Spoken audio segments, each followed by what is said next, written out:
Hi అండి. Welcome to easy cooking విద్య. నేను మీ విద్యాని. ఎలా ఉన్నారు అందరూ? అందరూ బాగున్నారా? అందరూ బాగుంటే తప్పకుండా కామెంట్ చేయండి. ఈరోజు నేను చికెన్ ఫ్రై చేస్తున్నాను. ఎంతమందికి చికెన్ ఫ్రై అంటే ఇష్టం? నాకైతే చాలా ఇష్టం చికెన్ ఫ్రై. కాకపోతే రెగ్యులర్గా అయితే చేసుకోము ఇంట్లో చికెన్ అనేది.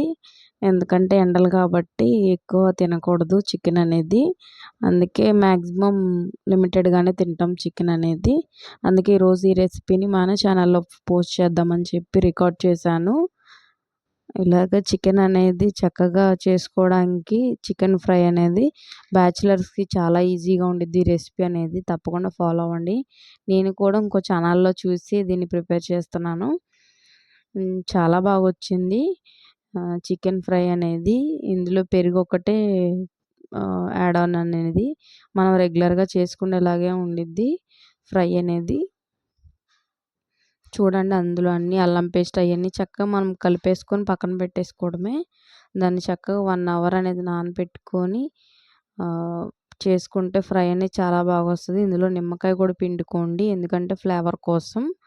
చక్కగా కలిపేసుకొని కొంచెం ఆయిల్ కూడా వేసుకోండి ఇందులోనే. ఎందుకంటే కొంచెం ఆయిల్ అనేది వేస్తే ఆయిల్ కూడా చికెన్కి పట్టి చాలా ఫ్లేవర్డ్గా ఉండిద్ది. అందుకనే చెప్తున్నాను మీకు కూడా. చికెన్ ఫ్రై ఇలా చేసేసుకొని చక్కగా బగారా రైస్ వండుకొని తింటే ఇంకా చాలా బాగుండిద్ది. అయితే నేను ప్లెయిన్ రైస్ చారుతోనే తిన్నాను. మీకు చక్కగా ఇందులో బగారా రైస్ కూడా తినొచ్చు. తప్పకుండా ట్రై చేయండి. ట్రై చేస్తే ఎలా ఉందో తప్పకుండా నాకు కూడా కామెంట్ చేయండి. ఈసారి నేను కూడా ప్రిపేర్ చేసుకుంటాను. ఎందుకంటే మన సబ్స్క్రైబర్ చెప్పింది ఏదైనా కానీ చాలా బాగుండిద్దనని. ఇలా మ్యారినేషన్ చేసుకోవడమే. 1 అవర్ అనేది నేను ఫ్రిడ్జర్లో పెట్టాను చక్కగా. ఇందులో బాండీ పెట్టి బటర్ కొద్దిగా ఆయిల్ కొద్దిగా వేసుకున్నాను.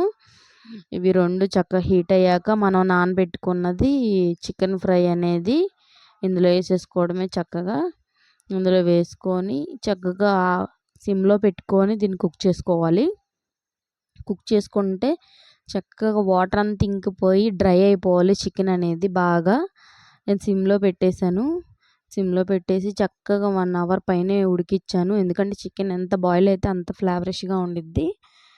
చక్కగా డ్రై అయిపోవాలన్నమాట చికెన్ అంతా. ఇది ఇలా వాటర్ ఉంది కదా, అదంతా ఇంకిపోవాలి వాటర్ అనేది చక్కగా. ఎంత బాగా ఉడికితే అంత బాగా వస్తుంది చికెన్. నేను అది ఇండస్ వ్యాలీలో కొనుక్కున్నాను బాండీ అనేది. ఇలా వచ్చింది చికెన్ ఫ్రై.